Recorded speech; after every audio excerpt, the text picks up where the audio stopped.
Hello दोस्तों, स्वागत है आप सभी का द स्टडी अड्डा पर। और इस वीडियो में हम बात करेंगे सुदर्शन सेतु, जो कि भारत का सबसे लंबा केबल आधारित पुल है, इसके बारे में। तो हाल ही में जो है प्रधानमंत्री नरेंद्र मोदी जी ने लॉन्च किया है, इसका उद्घाटन किया। क्या किसका उद्घाटन किया? ये सुदर्शन पुल का। अब इसके बारे में विस्तार से जानेंगे। और ये सुदर्शन पुल कहाँ पर स्थित है? तो ये सुदर्शन पुल स्थित है ये ओखा और जो कच्छ की खाड़ी में एक द्वीप है बेयट द्वारका, इन दोनों को ये पुल जोड़ता है। ओखा ओखा यहाँ मुख्य भूमि का हिस्सा है गुजरात में। और इसी के पास में यहाँ पर है एक द्वीप, बेयट द्वीप। तो इस बेयट द्वीप और ओखा को जोड़ता है यह पुल, जिसका नाम रखा गया है सुदर्शन सेतु। तो सुदर्शन सेतु के कारण जो है, अब इस बेयट द्वीप की जो यात्रा की जाती थी वो 30 मिनट लगते थे उस यात्रा को, क्योंकि पहले यहाँ जो है समुद्री नावों द्वारा जाया जाता था। अब सड़क के रास्ते से केवल 3 मिनट में यहाँ पहुंचा जा सकेगा। और जो लोग द्वारकाधीश के दर्शन करने जाते हैं वो आसानी से मंदिर तक पहुंच पाएंगे और उन्हें दर्शन करना काफी इजी हो जाएगा, उन्हें आसानी होगी मतलब। तो द्वारकाधीश जो है वो चार चार धाम में से एक प्रसिद्ध धाम है, हिंदू तीर्थ स्थल है, ये सभी आपको पता ही होगा। और ये ओखा जो द्वीप है, ओखा कहाँ पर है? गुजरात के अंदर। तो यहाँ पर देखें तो गुजरात में स्थान है ओखा, और यहाँ से पुल शुरू होकर के ये द्वीप को जोड़ता है बेयट द्वारका द्वीप को, जिस पर कि द्वारकाधीश का मंदिर स्थित है। ये दूरी पहले समुद्री रास्ते से तय की जाती थी, तो इसमें 30 मिनट लगते थे। अब ये दूरी केवल 3 मिनट में तय की जा सकेगी, क्योंकि ये 2 किलोमीटर लंबा ये पुल जो है वो बना दिया गया है।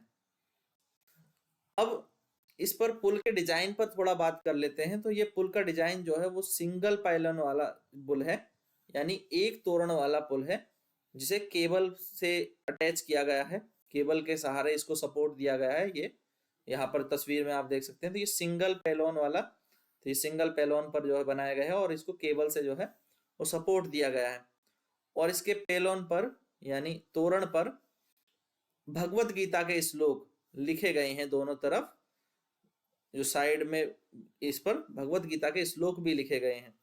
अब इसकी कुल लंबाई क्या होगी? ये 2 किलोमीटर से ज्यादा लंबा है, यानी 2320 किलोमीटर इसकी लंबाई होगी, या 2.32 किलोमीटर ये लंबाई इसकी है। और ये 900 मीटर लंबा जो है वो केंद्रीय केबल इसमें जुड़ा है। तो ये सेंटर पर जो केबल की लंबाई है वो कितनी होगी? 900 मीटर। सबसे लंबा जो केबल इसमें लगाया गया है वो है 900 मीटर का। इसमें 3 स्पैन है, इस पुल के 3 स्पैन है, और बीच वाला जो स्पैन है उसमें 500 मीटर लंबी केबल यूज की गई है, जो अब तक भारत के किसी भी पुल में जो प्रयोग किए गए उसमें सबसे लंबा ये हो जाता है, ये रिकॉर्ड दर्ज हो जाता है ऑटोमेटिक। और ये पुल जो है सबसे लंबे केबल पुल में से एक जो है अभी वर्तमान में जो भारत में सबसे लंबे केबल पुल है उनमें से एक सबसे लंबा केबल पुल ये हो जाता है, यानी प्रथम स्थान पर ये आ जाता है। अब कुछ और चीजों की बात करें तो इस पर फुटपाथ शेड पर सोलर पैनल लगाए गए हैं, तो उन सोलर पैनल से जो है बिजली बनेगी। और साथ ही तोरण पर श्रीमद् भगवत गीता के श्लोक लिखे गए हैं। भगवान कृष्ण की छवियों से इस पुल को सजाया गया है।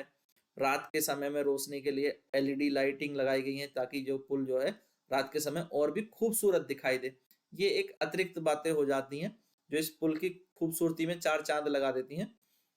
तो अब इस में हम क्या देखेंगे? सुदर्शन सेतु से संबंधित जो एमसीक्यूज पूछे जा सकते हैं आने वाले एग्जाम में, तो उनको हम देखेंगे। तो सुदर्शन सेतु की लंबाई कितनी है? तो इसकी लंबाई है 2320 मीटर। कितनी है?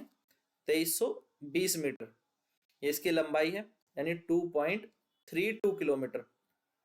फिर सुदर्शन सेतु किस राज्य में है? तो ये गुजरात में स्थित है। और गुजरात में भी कहां पर है ये? ओखा को किससे कनेक्ट करता है? ओखा को कनेक्ट करता है बेयट द्वारका द्वीप से। बेयट द्वारका द्वीप से जोड़ता है।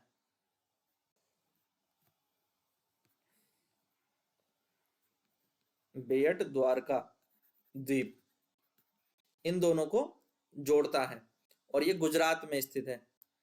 उस द्वीप का नाम बताइए जो सुदर्शन सेतु जिसे मुख्य भूमि से जोड़ता है।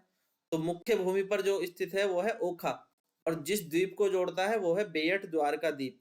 तो यहाँ पर आपको कंफ्यूज नहीं होना है, मुख्य भूमि पर स्थित जो बिंदु है या जो स्थान है वो ओखा है, और द्वीप कौन सा है, बेयट द्वारका द्वीप है जिसको इसके द्वारा जोड़ा जा रहा है।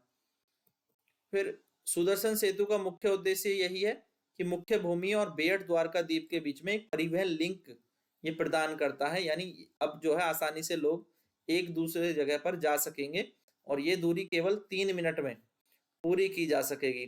जो पहले समुद्री रास्ते से तय करने में 30 मिनट लगते थे, अब यह दूरी केवल 3 मिनट में पूरी की जा सकेगी।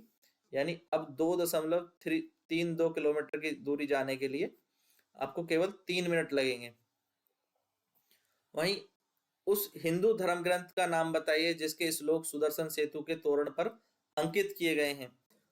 तो इस प्रश्न का सही उत्तर क्या होगा, श्रीमद् भगवत गीता के जो श्लोक है वो साइडों में लिखे गए हैं, भगवान कृष्ण की छवियों को भी उकेरा गया है, क्योंकि द्वारका जो नगरी है द्वारकाधीश की नगरी है, भगवान श्री कृष्ण की नगरी है। तो इसी को देखते हुए भगवत गीता के श्लोक भी उकेरे गए हैं और भगवान कृष्ण के सुंदर छवियों से भी जो है पुल को सजाया गया है। तो ये इंपॉर्टेंट एमसीक्यूज थे जो आपसे पूछे जा सकते हैं आने वाले एग्जाम्स में सुदर्शन सेतु से संबंधित, तो वो हमने कवर किए। और ये वीडियो आपको कैसा लगा ये जरूर बताएं। वीडियो पसंद आया तो वीडियो को लाइक करना ना भूलें। कमेंट करके बताएं आप और क्या वीडियोस देखना चाहते हैं और किस तरह के टॉपिक आप चाहते हैं जो हम आपके लिए लेकर आएं, और चैनल को सब्सक्राइब करना ना भूलें। Thank you guys, thanks for watching.